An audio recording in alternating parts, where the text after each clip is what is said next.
Welcome to the First Baptist Litchfield YouTube page. We're glad that you've clicked play to view one of our sermons. On behalf of our church family, we want to invite you to join us on Sundays at 8:45 a.m. for Sunday school, 10 a.m. for worship, and Wednesday nights during the school year for discipleship classes for all age groups.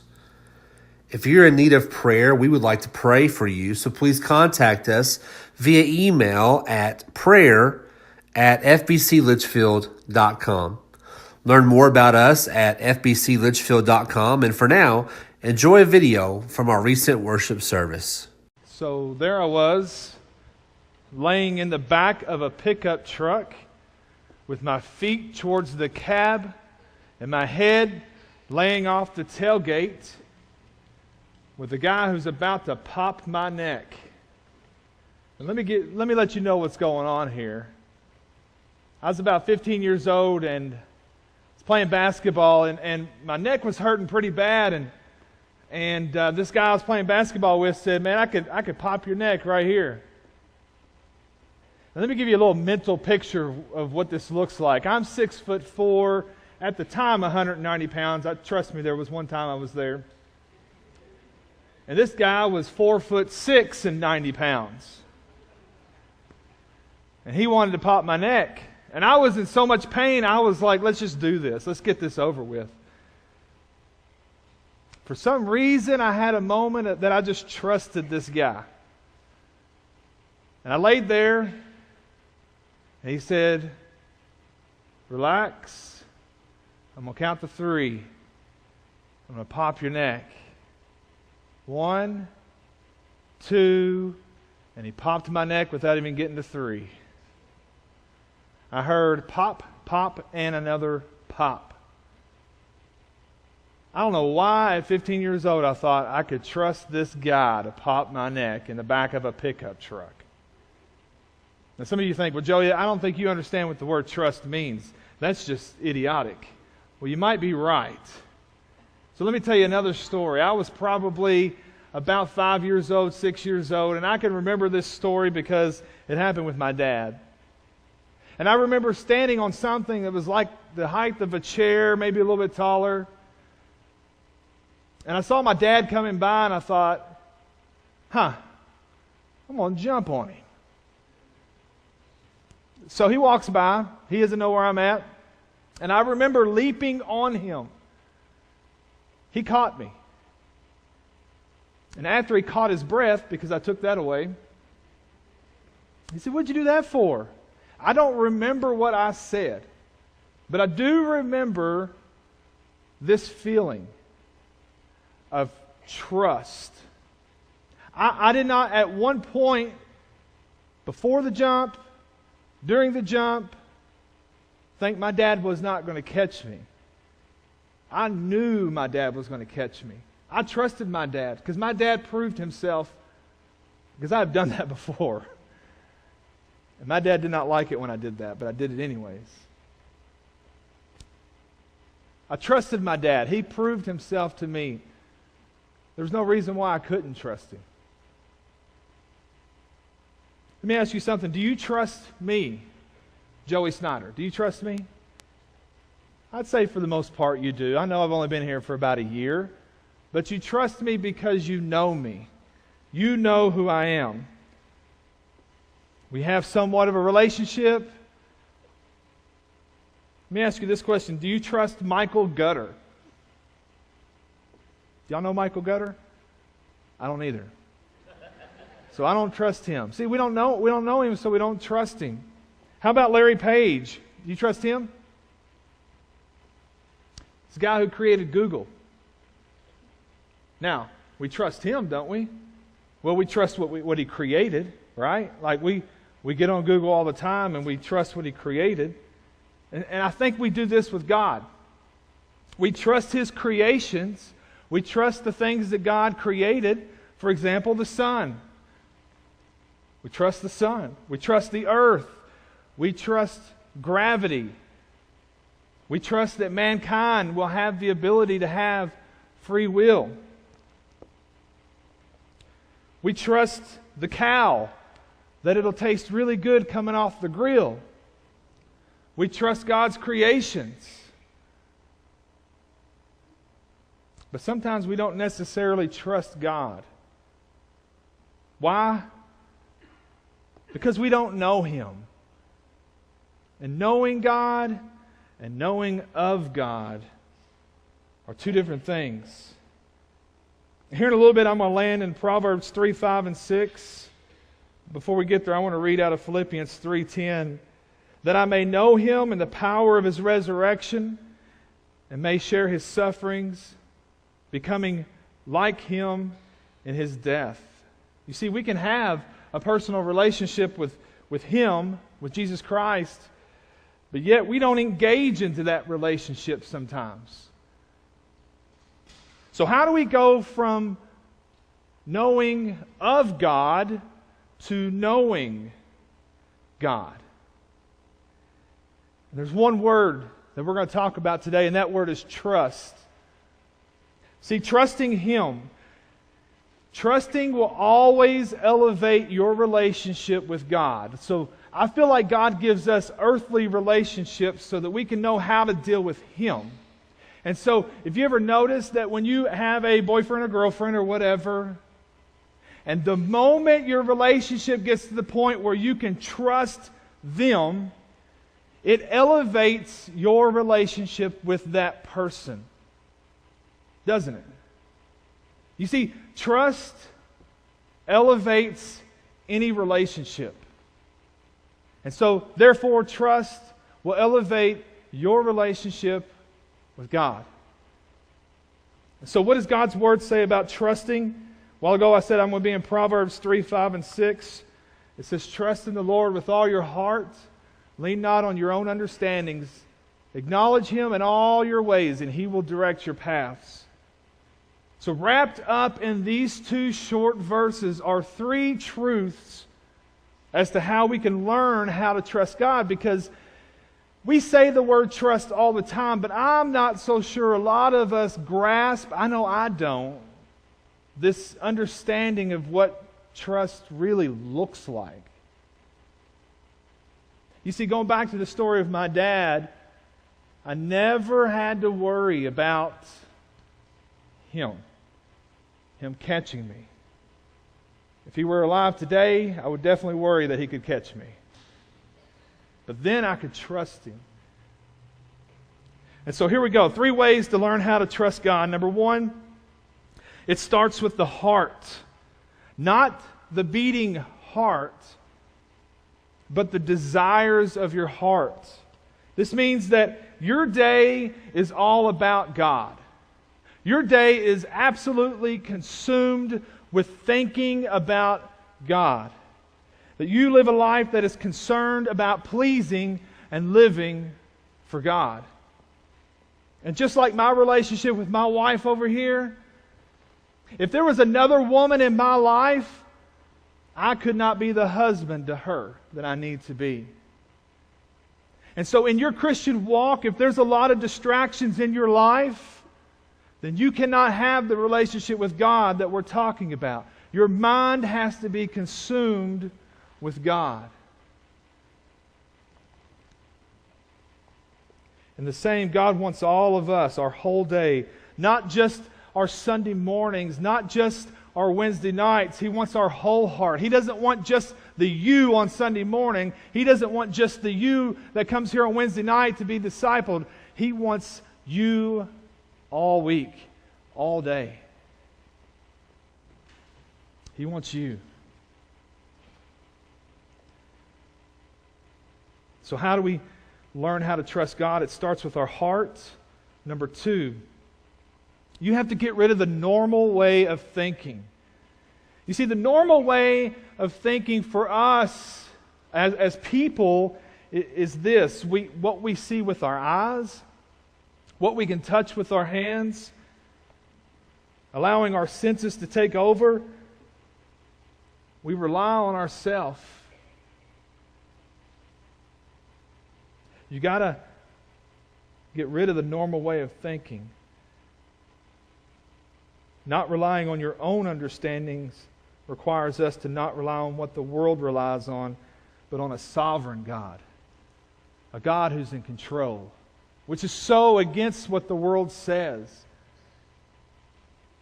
But we're not supposed to, as Christians, to trust the world. We're not supposed to trust what it offers.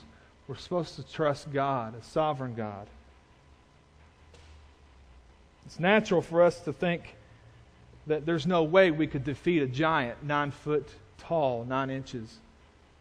There's no way that our way of thinking, that a little man like David could take out such a giant.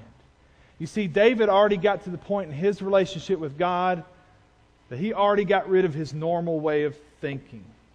Because at that point, David already realized that because I trust God, I can defeat this giant. So my question for you this morning is, do you have any giants in your life that seem too big? Trust God. Maybe you're having relationship problems with husband and wives. Trust God. Maybe college is getting hard for you. Trust God. Maybe you're about to get married and things seem so out of control. Trust God.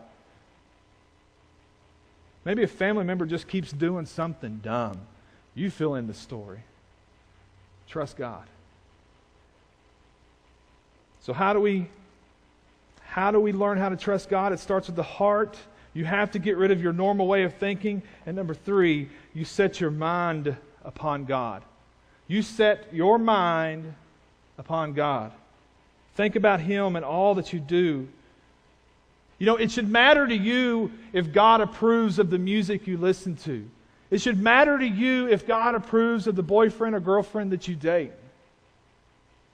It should matter to you what God thinks about the words that you say and the way that we act. Our mind has to be set on Him. Everything you do. And there ought to be some conviction there. You right now in this moment looking at your life going, have I really trusted God in this area? Is my mind completely on Him?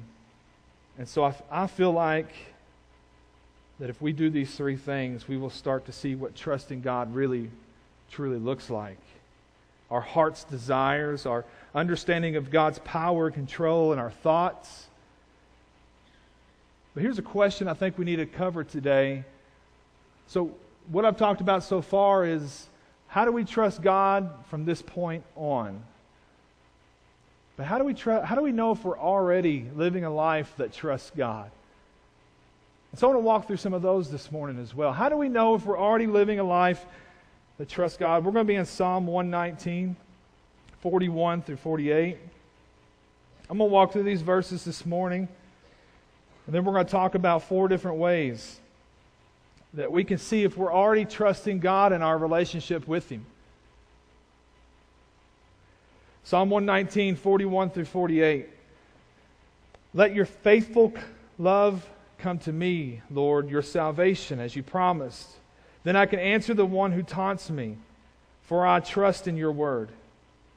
Never take the word of truth from my mouth, for I hope in your judgments. I will always obey your instruction forever and forever. I will walk freely in an open place because I seek your precepts. I will speak of your decrees before kings and not be ashamed. I delight in your commands, which I love. I will lift up my hands to your commands, which I love, and will meditate on your statutes. So how do we know if we're already trusting God? Number 1, it's in the way we wait.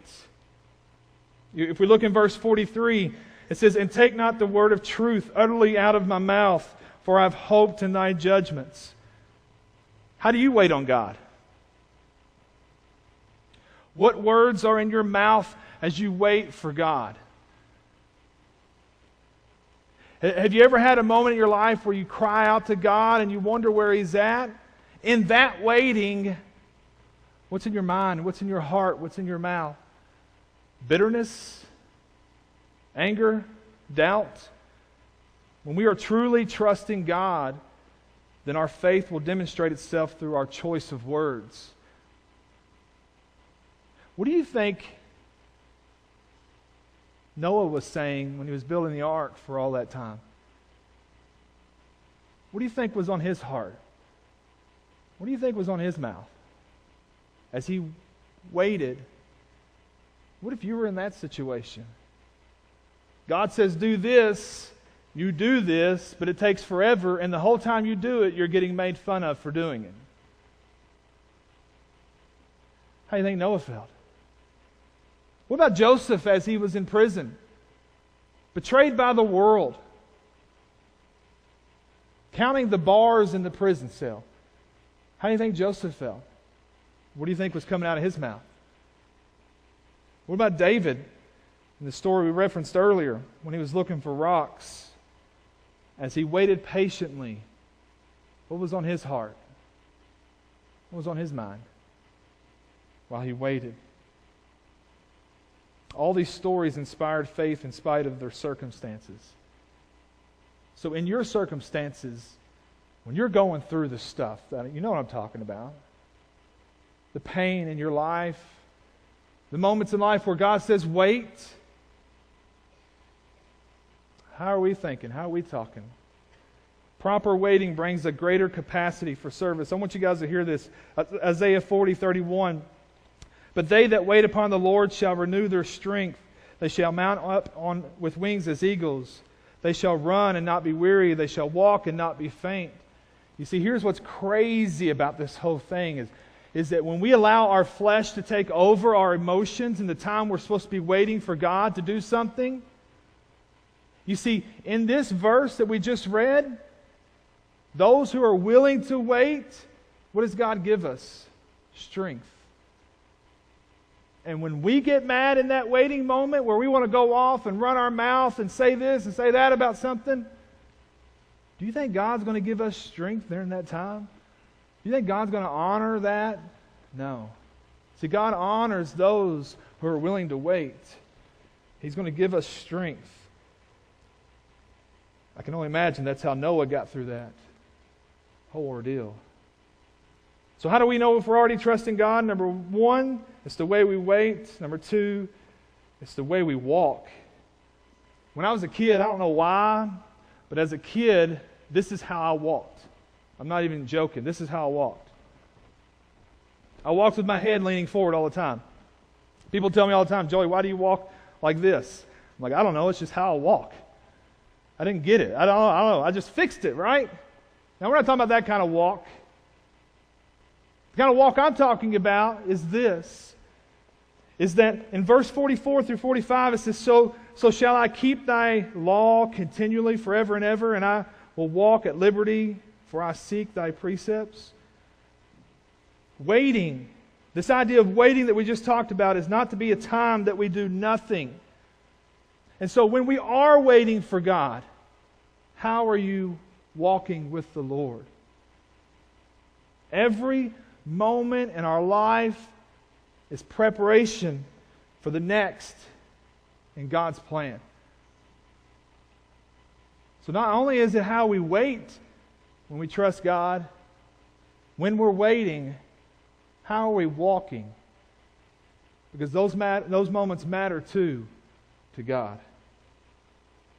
When we don't see the big picture, then we don't understand the small parts. One of the things I loved doing as a kid was doing jigsaw puzzles. I don't know if you guys still do these as adults. I see a lot of adults do these sometimes where they put it on the table and it takes them weeks to finish a huge jigsaw puzzle. I don't do that anymore. I don't have the patience for that. But I think it's awesome whoever does.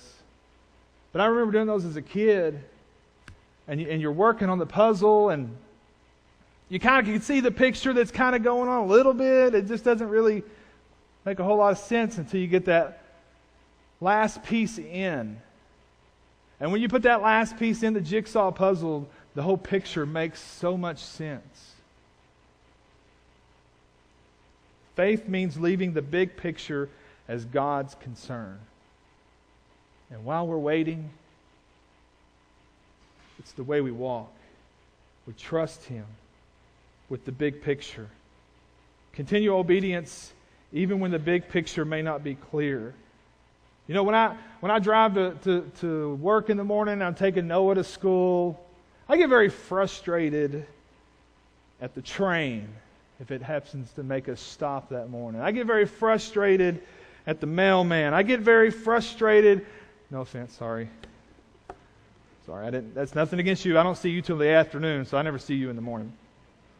I get frustrated at the slow driver. I get frustrated at the bus that stops 20 times and that stop arm comes out and you're just ready to get to school. And so on and so on. You see, if we were to take the view of what I call the water tower, if we were to take the view of the water tower and look down at a city, you would see complete organization. Do you see what I'm saying?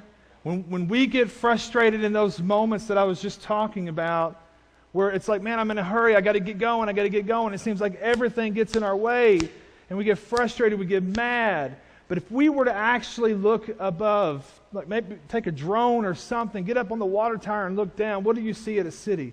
You see organization. You see a train that's got to get to a factory to drop off supplies. You see a school bus picking up kids to take them to school. You see parents driving to get to school. You see our perspective changes a lot when we look through the lens of God. But when we look through our own lens, we get frustrated. And so when we wait for God's timing, we get frustrated, don't we? It's how we wait. It's how we walk. And it's how we witness. Verse 46, I will speak of thy testimonies also before kings, and I will not be ashamed. I'm going to say it again. I will speak of thy testimonies also before kings, and I will not be ashamed. Who does this verse remind you of? Maybe this verse reminds you of Paul in the Bible, whose testimony didn't change even though his circumstances were horrible sometimes.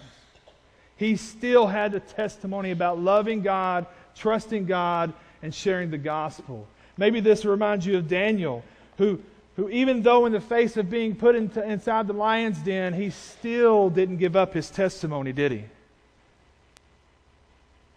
It's how we witness. How do we know if we trust God? How do we know if we're living a life that trusts God? It's how we worship. It's how we witness. Who do you see in your day like this? Willing to tell it like it is. Take a stand regardless of the cost. Who do you have in your life that's willing to say, look, I know I've been through some bad circumstances. I've been through some stuff before and I can tell you about it. But man, they don't give up on how they witness what Jesus Christ has done in their life. And so when I read this portion of these verses, I think about all of us who are Christians who have testimonies. We all have testimonies. But here's what I want to challenge you with in thinking about your testimony. If your testimony is all about you, and if your testimony is all about how you go to church every week and you live a good life, that's not a testimony. A testimony is about what Jesus Christ has done in your life and how He lives through you every day. That's your testimony. It's how we witness. How do you know if you're trusting God? If you're witnessing about Him. Even in the dark moments of your life, when you think you got a kid that can't get any crazier. When you think you got a parent that's going to do just one more dumb thing. When you got a coworker you love and they keep making mistake after mistake. When life just keeps throwing stuff at you, you don't let that get you down. You continue to witness because of what Jesus Christ did in your life. That message doesn't change. Number 4, how do we know if we're already trusting God? I kind of slipped up and said this earlier. It's the way we worship. Verse 47, and I will delight myself in thy commandments, which I have loved. My hands also lift up upon thy commandments, which I have loved, and I will meditate in thy statutes. How long is the list of things that you get really excited about? I'm telling you, man, listen, Netflix, whew. Me and my wife will binge watch something, and we love it. Then we got to wait a whole year before the next season comes out. My wife every week's like, Google, when's it coming out? When's it coming out? I'm like, honey, we just finished the season last week. Give it a year. We get excited about those things. We get excited about family. Maybe some of us get excited about Facebook drama. I know sometimes I do. I don't know why. It's weird, but I do. I got a cousin. Whew. Maybe we get excited when we get a Snapchat from a friend. Maybe we get excited when we watch a sports game. Maybe for about 5 people in this room, this next one will hit you. Maybe we get excited when we're waiting on the new skin for Fortnite. I knew there'd be about 5 of you on that one. Listen, I'm still relevant. I get it. Where is God? Where is knowing God on that list of excitement? It's in the way we worship. I'm going to read that first part of that verse again. And I will delight myself in thy commandments. I don't know if you understand what the word delight means. I didn't really get the word delight until I looked it up for this sermon. Delight means to have an intense emotion about something. To have an intense emotion. So here it says, and I will delight myself.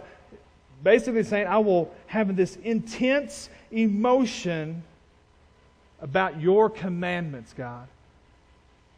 So how do we know if we're already trusting God? It's in the way we worship. How we worship on the inside, how we worship on the outside. So let's recap. Trusting God means that you know Him. Trusting God means that your desires line up with His desires. Trusting God means you rely on Him. Trusting God means that your thoughts line up with His thoughts. And how do we know if we're already trusting Him? It's in the way we wait. It's in the way we walk when we're waiting. It's in the way we witness. It's in the way we worship. I'm going to go back to what I said earlier. Trusting God elevates your relationship with God. Trusting Him will elevate your relationship with Him. I hear from students all the time, Joey, I've been a Christian for 5, 6, 7 years. I just feel like I'm not very close to God. I would say that this might be an issue that you're struggling with. If you're here today and you say, Joey, I look over the last 5 years of my life as a Christian and I don't see any growth. I look back 5 years ago and I don't see any growth in my life with Jesus Christ. Well, let me ask you this question. Have you trusted Him? Do you just know of God or do you know God? Have you been living a life that says, I trust God? Or do you trust this world? So that's my challenge for you guys today, is just to maybe readjust. Fix some things in your life where you're not trusting God in. You're going through something crazy right now. Listen, we all go through stuff. Listen, everybody's having the worst day, right? You ever talk to somebody and they're just telling you how bad their day's going? You're thinking, oh my goodness, I could tell you some stuff. Everybody has a bad day and everybody has stuff going on. But are you trusting God in those moments? Are you trusting God in those times? Let's pray. Thank you again for joining us. Please follow us on Facebook and join us for an upcoming worship service. We are located at 106 East Walnut in Litchfield, Kentucky.